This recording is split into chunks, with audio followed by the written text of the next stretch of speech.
아멘. 할렐루야. 저는 여러분과 함께 에베소서 1장 7절을 통하여서 은혜로 살아가는 방법이라는 제목으로 하나님 말씀 증거하도록 하겠습니다. 우리가 일상생활을 살아가면서 하나님의 은혜를 여러분들은 경험하고 살아가고 계십니까? 우리가 이렇게 호흡하고 또 이제 걸음을 걷고 밥도 먹고 또 이제 차를 마시고 또 자동차를 타고 또 주일에 교회를 올 수 있는 것은 이 모든 것이 하나님의 은혜입니다. 그런데 우리는 이런 은혜들을 쉽게 잊어버리고 살아갈 때가 많다는 겁니다. 삶에서 조금만 힘든 일이 생기면 금방 원망하고 불평하는 그런 우리의 모습들을 보게 됩니다. 그리고 경건의 모양은 있지만 그 경건의 능력이 없는 삶을 우리는 살아가고 있습니다. 그리고 하나님 앞에 나아가야 되는데 그렇지 못하는 이유가 여러분 무엇일까요? 우리가 예수님의 십자가를 생각하고 말씀을 읽고 찬양을 불러도 마음속에 감동을 해야 되는데 이 감동하지 못하는 이유는 우리의 감정이 잘못된 것이 아니라 악한 영의 역사가 있기 때문입니다. 그리스도의 복음에 관해서 지식으로 머리로는 알지만 마음을 다하여서 인격적으로 밝히 보지 못하도록 방해하는 그 무언가가 있기 때문에 구원의 감격을 잃어버린 마냥 우리는 살아가고 있다는 겁니다. 고린도후서 4장 4절은 말씀합니다. 그중에 이 세상의 신이 믿지 아니하는 자들의 마음을 혼미하게 하여 그리스도의 영광의 복음의 광채가 비치지 못하게 함이니 그리스도는 하나님의 형상이니라 말씀합니다. 마음을 혼미케 하는 영을 오늘 이 시간 예수 그리스도의 이름으로 물리치시길 바랍니다. 여러분 기억하십니까? 사도 바울은 이 다메섹 도상에서 예수님을 처음 만나고 난 후에 그의 눈이 멀어버렸습니다. 그래서 아나니아라는 이 선지자가 와서 그에게 안수할 때에 그의 눈에서 비늘 같은 것이 떨어졌습니다. 그 후에 사도 바울은 다시 보게 되었습니다. 우리의 영혼을 가리고 있는 이 복음의 광채를 보지 못하게 하는 이 비늘이 있기 때문에 우리가 복음에 관해서 또 찬송을 들어도 예수님의 희생에 관한 말씀을 들어도 우리의 마음속에 감동치 못하게 되는 겁니다. 십자가의 그 사랑이 나 같은 죄인을 살리신 그 은혜가 사도 바울에게 임하였던 것처럼 우리의 메마른 심령 속에 다시 성령의 불이 타올라서 그 비늘 같은 혼미케 하는 영들이 떠나감으로 하나님의 은혜를 누리며 살아갈 수 있는 저와 여러분 되길 주의 이름으로 축복합니다. 그렇다면 우리가 하나님의 은혜로 살아가기 위해서는 어떻게 해야 되는지 오늘 본문을 통해서 살펴보기를 원합니다. 먼저 속량의 은혜를 기억해야 합니다. 속량의 은혜를 기억하라. 우리 7절 말씀 우리 읽어보도록 하겠습니다. 시작. 우리는 그리스도 안에서 그의 은혜의 풍성함을 따라 그의 피로 말미암아 속량 곧 죄사함을 받았느니라. 아멘.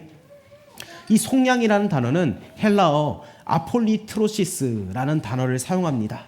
이 단어는 값을 주고 사기는 사는데 물건을 사는 게 아니라 바로 사람을 사는 경우에 이 단어를 사용했습니다. 당시 로마 시대 때는 수많은 노예들이 있었습니다. 그런데 노예를 살 때는 그 노예를 부려먹기 위해서 사는 것이 아니라 그 노예를 자유인으로 해방시켜 주기 위해서 사는 그 행위를 지칭할 때 이 단어를 사용했다는 겁니다. 여러분 우리가 잘 알다시피 로마는 강대국이었습니다. 그 당시 로마 사람들은 600만 명의 그 노예를 거느리고 있었다고 합니다. 로마에 사는 그 전체 인구에 비하면 그 노예의 수는 엄청난 겁니다. 그런데 이 노예랑 살다 보면 노예도 사람인지라 주인과 정이 들게 마련입니다. 그래서 너무 친해져서 이 주인이 노예를 해방시켜 주려면 거금의 돈을 들여서 이 노예를 먼저 사야 합니다. 그런 다음에 이 노예를 풀어줄 수 있었습니다. 그 당시 노예는 좀 특별했습니다. 로마가 다른 나라를 침략해서 건강하고 똑똑한 사람들을 잡아와서 노예로 삼았습니다. 그래서 그 노예들 가운데는 아주 잘생기고 건강하고 똑똑한 사람들이 있었고 또 학문과 예술에 뛰어난 사람들이 많았습니다. 그래서 처음에는 주인들이 그 노예들을 엄하게 부리다가 그 사람의 인품과 또 실력과 그리고 여러 가지의 그 인성에 매료되어서 그 노예를 챙기게 되었습니다. 그래서 주인들이 그 노예를 해방시켜주기 위해서 자신의 엄청난 재산을 들여서 그 노예를 사게 된 겁니다. 오늘 본문 말씀의 이 사도 바울은 예수님께서 그의 피로 말미암아 우리를 속량하셨다고 그렇게 말씀하고 있습니다. 여러분 무엇을 속량했습니까? 바로 죄의 종이 된 자리, 죄의 노예 신분에서 우리를 속량하셨다고 말씀하고 있습니다. 여러분, 성경에서는 우리의 상태에 대해서 어떻게 말씀합니까? 우리는 다 죄의 종이라고 말씀합니다. 왜냐? 우리는 다 죄를 범했기 때문입니다. 요한복음 8장 34절에 말씀합니다. 예수께서 대답하시되 진실로 진실로 너에게 이르노니 죄를 범하는 자마다 죄의 종이니라. 여러분, 아무리 작은 죄를 범하기만 해도 죄의 종이 된다고 말씀하고 있습니다. 여러분, 우리가 죄를 짓는 그 순간 우리가 죄에게 팔려간다고 표현을 하고 있습니다. 내가 죄를 짓는 순간 나는 죄에게 팔려간 겁니다. 아무리 작은 죄라도 그 죄를 짓는 순간 우리는 죄의 노예가 된다는 겁니다. 로마서 3장 23절은 말씀합니다. 모든 사람이 죄를 범하였음에 하나님의 영광에 이르지 못하더니. 여러분, 우리 모두가 죄를 범하였습니다. 그래서 우리 모두는 죄에 팔려간 자요, 죄의 종된 자고 죄의 노예가 되었다는 겁니다. 여러분, 이 죄의 종에서 풀려나기 위해서는 우리는 대가를 지불해야 합니다. 그런데 어떤 대가를 치러야 되는지 아십니까? 그것은 죽음이라는 겁니다. 하나님이 정해놓으신 법칙이 있는데 그것은 죄의 삭슨, 사망, 죄의 결과는 사망이라는 겁니다. 누구든지 죄를 범하면 죄의 종이 되고 그 종의 자리에서 풀려나기를 원하면 대가를 지불해야 되는데 죽음 외에는 아무것도 없다는 겁니다. 여러분, 이것이 우리가 처한 절망적인 상황입니다. 우리는 전부 죄인이었습니다. 죄를 범해서 죄의 노예가 되었습니다. 그 죄의 종에서 풀려나려면 한 가지 방법밖에 없습니다. 바로 내가 죽어야 한다는 겁니다. 내가 죽는 그 순간 죄의 노예에서 해방된다는 겁니다. 따라서 우리에게는 무슨 희망이 있겠습니까? 여러분, 돈으로 됩니까? 돈으로 안 됩니다. 공로로도 안 되고 선행으로도 안 된다는 겁니다. 그런데 오늘 본문에 보니까 예수님이 그의 은혜의 풍성함에 따라 우리 대신 피 흘리셨다고 말씀하고 있습니다. 내가 내 죄로 말미암아 내 목숨에 지불해야 되는데 예수님이 바로 인간의 몸을 입고 이 땅에 오셔서 자기의 목숨을 대신 지불을 하셨다고 말씀하고 있습니다. 여러분, 이것이 바로 속량이라는 겁니다. 갈라디아서 3장 13절에 그리스도께서 우리를 위하여 저주를 받은 바 되사 율법의 저주에서 우리를 속량하셨으니 기록된 바 나무에 달린 자마다 저주 아래 있는 자라 하였음이라 말씀합니다. 여러분, 구약에서는 보통 죄인은 나무에 달리지 못했습니다. 달리지 않았습니다. 그러나 저주받을 만한 그 죄가 있는 사람은 반드시 나무에 달았습니다. 그런데 예수님은 죄 없으신 하나님이 인간의 몸을 입고 이 땅에 오셔서 여러분 나무 위에 달리신 겁니다. 우리의 죄를 갚아주시기 위해서, 우리를 죄의 노예에서 해방시켜 주시기 위해서, 우리를 속량하시기 위해서 나무 위에 달리셨다는 겁니다. 여러분, 이 속량의 의미를 잘 보여주는 구약의 사건이 하나 있는데 바로 출애굽할 때의 사건입니다. 여러분, 출애굽할 때 하나님께서 10가지 재앙을 내리셨습니다.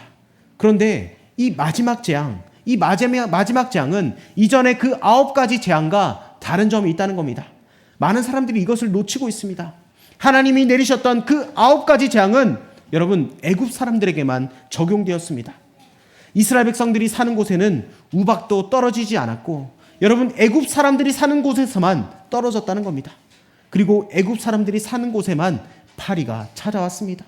그러나 이 10번째 장자를 죽이는 이 재앙은 애굽 사람에게만 내리겠다고 하나님이 선포하지 않으셨습니다.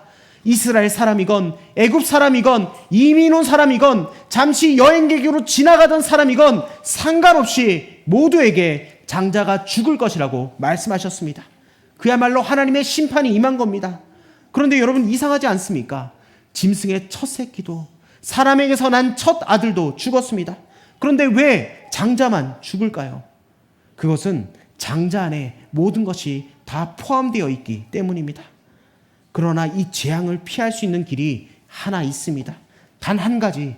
이스라엘 사람이나 애굽 사람이나 할 것 없이 힘없는 양을 죽여서 그 양의 피를 가지고 좌우 문설주 임방의 그 바른 집에는 죽음의 사자가 들어가지 않았다는 겁니다.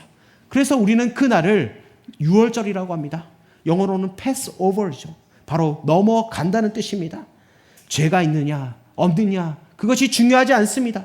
얼마나 착했느냐, 얼마나 교회를 오래 다녔느냐, 얼마나 신앙생활을 잘했느냐, 애굽 사람이냐, 이스라엘 사람이냐 중요한 것이 아니라 양의 피가 있느냐 없느냐 그것이 중요했다는 겁니다. 이렇게 양을 죽여서 구원받게 하신 후에 하나님은 예배하는 법을 만드셨습니다. 구약시대 때 살았던 이스라엘 사람들은 하나님 앞에 예배드리러 나올 때 죄 없는 양을 죽여서 그 피를 뿌려야만 했습니다. 여러분, 이게 무슨 상징입니까? 내가 죄로 말미암아 죽어야 되는데 내 대신 양이 죽었다는 뜻입니다. 옛 출애굽에서 하나님이 자신에게 약속을 기억하셔서 애굽에서 종되었던 이스라엘을 구원하시고 속량하셨던 것처럼 이제 그리스도 예수 안에 있는 새로운 출애굽을 통하여서 종되었던 자신의 백성을 구원하시겠다, 속량하시겠다는 뜻입니다. 여러분, 우리는 이 엄청난 은혜를 받은 사람들입니다. 그렇다면 우리는 우리의 삶 속에서 어떻게 살아야 되겠습니까? 우리의 삶에도 여러분 속량받은 주의 백성으로 살아갑시다. 영원히 죽을 수밖에 없던 나를 구원하신 그 주님의 은혜를 기억하면서 날마다 감사의 삶을 살아가길 주의 이름으로 축복합니다. 여러분, 일상 속에서 아침마다 일어나서 하나님께 하나님 나를 구원하여 주시니 감사합니다. 하나님 오늘도 속량의 은혜로 살아가기를 원합니다. 하나님 감사합니다. 이 감사의 고백을 올려드릴 수 있길 원합니다. 그리고 여러분 삶의 작은 일에도 감사하면서 그 감사를 표현해 보시길 바랍니다. 여러분 가족에게도 여러분 감사를 더 많이 표현해 보길 원합니다. 사랑하는 아내에게 오늘도 수고했어요. 감사해요. 남편에게도 아이고 오늘도 밖에서 일하느라 수고 많았어요. 감사해요. 하고 사랑의 허그를 또 해주시고, 여러분 또 직장 동료들에게도 여러분 정말 감사합니다. 여러분 동료와 함께 하셔서 감사합니다. 여러분 그렇게 감사의 고백들을 여러분 입술로 한번 선포해 보시길 바랍니다. 여러분 말로 하면은 쑥스러우면은 카톡으로라도 남겨서, 여러분 또 휴가 기간 아닙니까? 그러면은 정말 생각하고 또 소중한 사람이 있다면 휴가 잘 보내십시오. 그렇게 감사의 표현을 여러분 한번 해볼 수 있길 바랍니다. 여러분 감사는 마음으로 끝나지 않고 행동으로 옮겨질 때 열매를 맺는다는 것을 여러분 기억하십시오. 여러분 불평 대신에 감사로, 침묵 대신에 표현으로 나를 속량해 주신 그 하나님의 은혜를 기억하며 살아갈 수 있는 저와 여러분 되길 주의 이름으로 축복합니다. 두 번째로 복음의 이 감격을 회복하기 위해서는 여러분 제3의 은혜를 기억해야 한다는 겁니다. 제3의 은혜를 기억하라. 우리 7절을 우리 다시 한번 읽어봅시다. 시작. 우리는 그리스도 안에서 그의 은혜의 풍성함을 따라 그의 피로 말미암아 속량 곧 죄사함을 받았느니라. 아멘. 여러분 이 죄사함의 은혜는 바로 속량의 결과로 따라온다는 겁니다. 예수님의 그 보혈의 피로 구속받은 성도들은 누구나 죄사함을 얻습니다. 할렐루야. 예수님께서 십자가를 지시기 전에 제자들과 최후의 만찬을 베푸시는 장면이 마태복음 26장에 나옵니다. 제자들의 발을 다 씻기시고 식사를 마친 다음에 떡을 떼어주시면서 이것을 받으라. 이것이 나의 몸이니라. 또 잔에 포도주를 부어주시면서 이 잔을 받으라. 이것이 제사함을 얻게 하려고 많은 사람을 위하여 흘린 바 나의 피, 곧 언약의 피니라. 그렇게 말씀하셨습니다.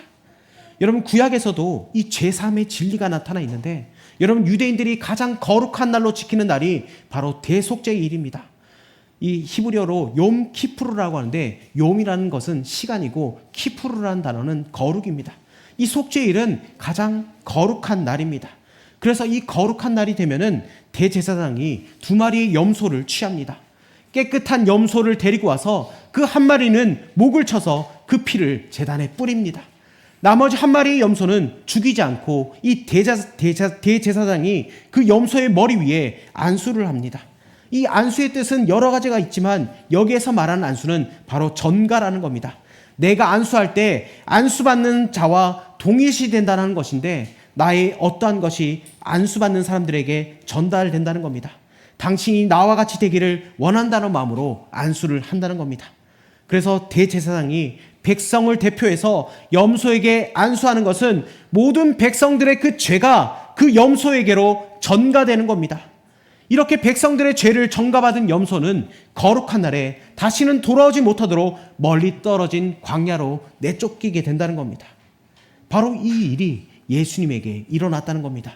여러분 용서의 원래 단어의 뜻은 떠나 보내는 겁니다. send away. 바로 하나님의 아들이신 예수님께서 이 땅에 오셔서 이 두 마리의 염소의 역할을 동시에 담당하셨다는 겁니다. 예수님은 우리를 위해서 단번에 피 흘리셨습니다. 그뿐만 아니라 우리의 죄를 지시고 저 멀리 떠나가신 겁니다. 여러분, 예수님께서 십자가에 못 박히시고 예루살렘 성 안에서 십자가를 지실 수도 있었습니다. 그런데 왜 그분은 무거운 그 십자가를 지고 예루살렘 성 밖을 지나가셨을까요?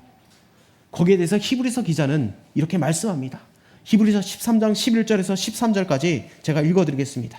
이는 죄를 위한 짐승의 피는 대제사장이 가지고 성소에 들어가고 그 육체는 영문 밖에서 불사름이라. 그러므로 예수도 자기 피로써 백성을 거룩하게 하려고 성문 밖에서 고난을 받으셨느니라. 그런즉 우리도 그의 치욕을 짊어지고 영문 밖으로 그에게 나아가자. 아멘. 여러분, 히브리서 기자는 예수님이 우리의 죄를 지신 그 처참한 십자가를 바라보자고 말씀하고 있습니다. 여러분, 예수님이 저와 여러분의 죄를 어깨에 지시고 멀리 떠나가신 줄 믿으시길 바랍니다. 여러분, 이것이 바로 죄사함이라는 겁니다. 속죄의 날에 염소가 백성들의 그 죄를 지고 가듯이 예수님께서 우리의 모든 죄를 홀로 지고 가셨다는 겁니다. 여러분, 이것이 바로 용서라는 겁니다. 예수님이 지고 가셨기 때문에 이제는 다시 그 죄가 우리에게 돌아오지 않는다는 겁니다. 여러분, 이것이 바로 성경이 말하는 죄사함, 용서의 의미입니다. 여러분, 우리가 착해서, 우리가 죄를 작게 져서 내가 뭔가 대단한 일을 해서 하나님이 내 죄를 사하신 것이 아니라는 겁니다. 예수님이 친히 우리의 죄를 지시고 영문 밖으로 멀리 나가셨기 때문에 우리에게 죄사함이 찾아오게 된 것입니다. 여러분, 이 모든 일이 언제 일어나셨는 줄 아십니까? 바로 예수님이 십자가에 돌아가실 때 우리에게 하나님의 죄사함이 임한 줄 믿습니다. 여러분, 이 약속을 붙들고 살아가길 원합니다. 저와 여러분이 그 모든 죄를 대신 지고 우리 주님이 가셨다는 겁니다. 우리의 모든 죄값을 십자가 위에서 피를 흘리심으로 대가를 지불하셨다는 겁니다. 염소와 송아지의 피가 아닌 바로 자신의 피로 우리를 깨끗게 하신 겁니다. 여러분, 우리가 죄의 용서, 우리의 죄에 대한 책임, 죄책감에서 우리는 용서를 받았습니다. 그런데 여기서 우리는 더 확장해서 예수 그리스도의 보혈의 피는 우리의 죄의 노예 생활, 즉 죄의 오염과 악의 세력으로부터도 우리를 구출해 주신다는 겁니다. 바울이 그리스도의 피로 말미암는 그 속량을 말할 때 그것은 죄책감으로부터의 용서뿐만 아니라 죄의 오염과 악의 세력으로부터의 그 구출도 이야기하고 있음을 우리는 기억해야 한다는 겁니다. 여러분, 생각해 보십시오. 우리가 죄의 영향 아래에 살아가는 채로는 여러분, 거룩한 하나님과 함께 한 가족이 되어서 교제하기가 불가능한 일입니다.